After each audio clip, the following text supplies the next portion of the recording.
see, that's what I call a rough cut. But that's okay, Gloria Messer. I love you and I forgive you. You know why? Because you're the best, baby. You're the best. I keep watching my screen. I see my teeth are so big. I cannot get over the fact. I just keep looking at it and say, why my teeth look so big?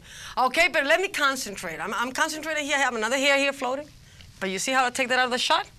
And he's gone now. I'm very happy tonight. I'm out of the shot. I'm coming back. I can breathe now after all this rain. What happened to summertime? What happened to the springtime? I can't believe it. I cannot even hold my hair up. Look, I have tons of hairspray and still doesn't seem to work. But I'm back in business. Two special guests here, two beautiful, drop-dead gorgeous ladies. Can I say it? Drop-dead gorgeous? You look like the first lady. Carol. Thank you. Yeah, Carol Biggs. Yes. Teacher, an educator. Yes. Actress. Well, I'd rather use the word actor. Can we have a shot? Yeah, but I want to have Gloria. Yeah, I want to have it closer. I need to see this woman. Look at the light blue coat. Beautiful. And, of course, Carmen Biggs. Beautiful to have you here. Thank you. She's a local TV news producer. Okay, so now we are, now you're sliding. You see, this is the problem. When I'm doing my show, I'm hosting my show, I'm looking at my guests, I'm listening to my guests, but I cannot help to look to the camera, look to the monitor. And all of a sudden, I caught myself directing. My sponsors, I'm not forgetting, guys. I know you gave me that look like, oh, she already forgot about us. I can't believe it. D'Amico's, the best Italian coffee in town. This is not coffee, this is water, just for the record. But anyway, D'Amico's, the best Italian coffee. Madonia's Brothers Bakery. What else I'm forgetting? Oh, Fluff and Stuff. Hold on for a second. Quinton Bailey, I love you and I miss you. I'm hoping I can see you next week again. And of course, my fashion designer, Katerina Lankova. And of course, we have a new sponsor. It's Moss Floral Studio, LLC. Okay, the reason why we have you here tonight, because I want to hear your experience. We heard, a little bird told us that you got a speaking role in a film. Yes. With Sheila MacLaine, Jack Black, and Matthew McConaughey. Yes. Bernie. That's the name of the film, right? Yes. Can we talk about this incredible experience? Please, I would love to. Oh, I'm all yours, Carol. Well, you don't ever know what tomorrow's going to bring. That's one thing. And I am a teacher. And when I found out last August that they were going to make a movie about the true story. Do we have, I don't want to cut you off, but you see that sound over there? That sound, can we bring that down? It's gone. It's gone. Okay, that's the voice of God. Now you can talk. Because you're the queen and everything's going to be perfect Well, for the you. movie Bernie is a true story where in the 80s, an elderly couple moved from Longview to Carthage, Texas, built a huge mansion of a home, were extremely wealthy, and they just built a huge house, lived there, and bought the bank, and then they were very mean people. Oh, wow. They were very mean. They were known by being mean? They were very mean and hateful people. And when the story really starts when the husband passes away, and the elderly lady becomes friends with the assistant funeral director. He's like in his late 30s. And she needed someone to be her confidant, to go with her on her cruises to New York, to Europe. She needed an escort. Right. And he became very close with her. So that's what he did. He went with her on all her trips, he took care of her, and they became very close. Not intimate, but they just became very, very close. And as he was working at the funeral home, she became extremely demanding. See, she was very mean, very demanding, and she was calling the funeral home constantly and, wanting him. And they finally said, it's either her or us. Ooh. He said, I'm going with her. So he quit his job, and he worked with her and just did whatever she needed. They went on trips together. They went to Europe, to Egypt, to New York, cruises, and she became very close with him. where she had given him a Rolex watch. She bought him a Lincoln Continental. She later let him become power of attorney. And she was extremely wealthy because of oil and gas. So Wow. they had Wow. their little fights. Okay. That's what I want to And he did not live there with her. He had his own home. And he taught an elderly lady Sunday school class. He sang in the choir. He had a beautiful voice. And people asked him to sing at funerals and at weddings. And he could sew. He could sew curtains. He could decorate, do hair, do makeup. And everybody in town loved him. He was friends with everyone. Well, because he could become power of attorney, he started spending a lot of her money. I can't believe it. Well, come on, men are the same.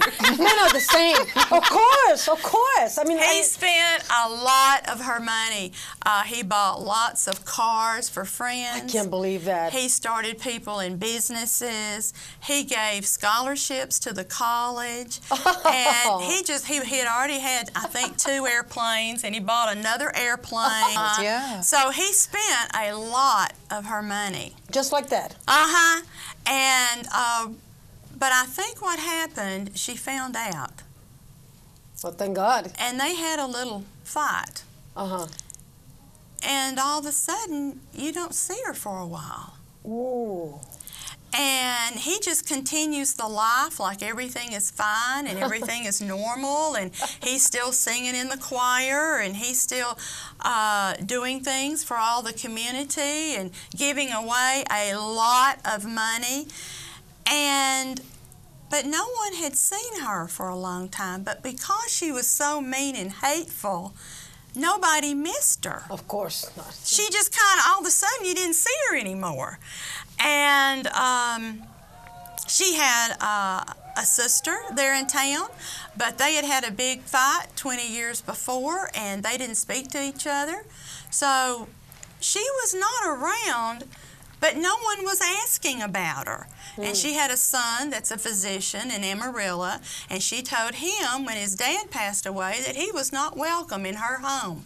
So they didn't have a relationship. So she had no relationships with family and no friends.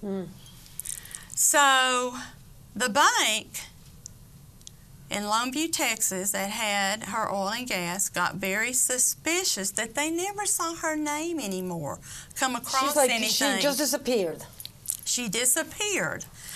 And they would call and ask, where is she?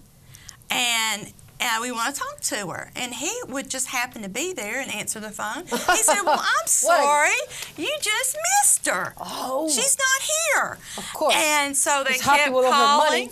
They kept calling. I'm sorry. He would be there at the house.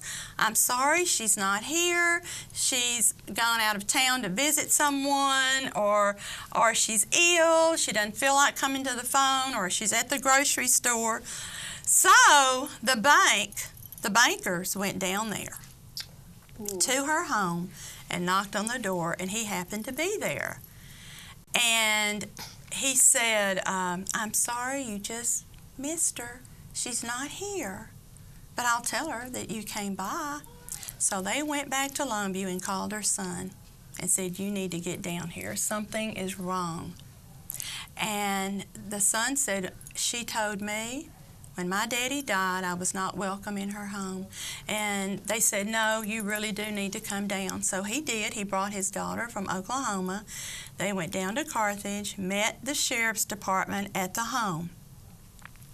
And he was not there, the guy that had worked with her, and they started searching the home. Well, to be thorough, there's a freezer there, I guess, off of the kitchen, and it has a big lock on it. Oh, God, don't scare me.